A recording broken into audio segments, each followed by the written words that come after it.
इस्लाम अलैकुम दोस्तों। नमाज ईमान का स्तून है।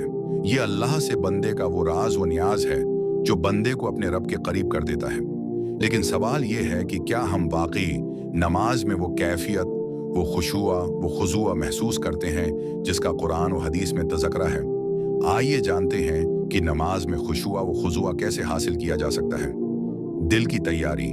नमाज से पहले खुद को ज़हनी और क़ल्बी तौर पर तैयार करें।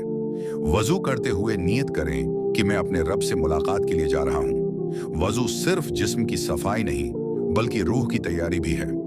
नमाज को अहमियत दें। नमाज को एक आदत या रस्म न बनाएं। हर नमाज को यूं अदा करें जैसे ये आपकी जिंदगी की आखिरी नमाज है। जब 30 इंसान ये सोचकर नमाज पढ़ेगा तो उसका दिल खुद ब खुद झुक जाएगा।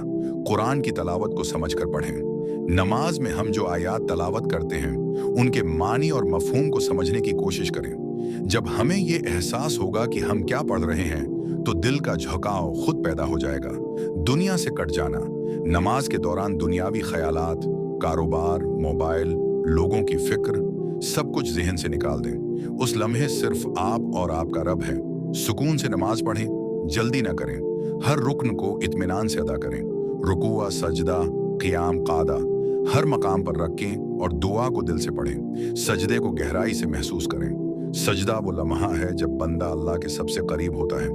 उस वक्त अपनी आजिज़ी, अपनी महताजी को दिल से महसूस करें। दुआ और मुनाजात में दिल लगाएं। नमाज के आखिर में दुआ करें। अल्लाह से अपने ताल्लुक़ की तजदीद करें। अपनी कमज़ोरियों का एतराफ़ करें और हिदायत मांगें। नमाज में खुशुआ व खुजू का मतलब है दिल का झुक जाना, रब की अज़मत को मानना, अपनी आजिज़ी को महसूस करना। ये एक मुसलसल मश्क है, एक रूहानी तरबियत। जिस दिन हमने सच में दिल से नमाज पढ़ी वही दिन हमारी ज़िंदगी की हकीकी तब्दीली का दिन होगा। अल्लाह हमें नमाज में खुशुआ व खुजू नसीब फरमाए, आमीन। दोस्तों, अगर आपको ये वीडियो पसंद आई हो तो लाइक और शेयर करना न भूलें। और हाँ, हमारे चैनल को सब्सक्राइब करें ताकि आपको हमारी आइंदा ईमान अफरोज़ वीडियोस बुरुक्त मिलती रहें। हम आपके लिए ईमान, सुकून और रूहानी तालीमात के छोटे मगर कीमती सबक लाते रहेंगे। तब तक के लिए अल्लाह आप सबको अपने हिफ्ज़ व अमान में रखे, आमीन।